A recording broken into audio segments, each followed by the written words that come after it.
Ready? Don't put your finger on the trigger yet. Wait a minute. Hold it up for you. Put it on fire. Right, aim. Look through this little hole.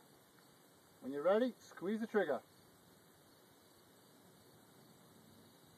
Alright, yeah. Jacob shooting the AR15 for the first time.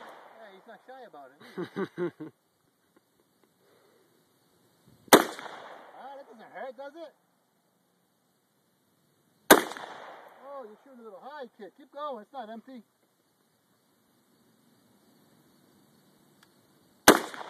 One finger. There you go. There you go. Keep going until it's empty. Yeah, now it's empty. Look at the chamber. Make sure it's empty. Yep, it's empty.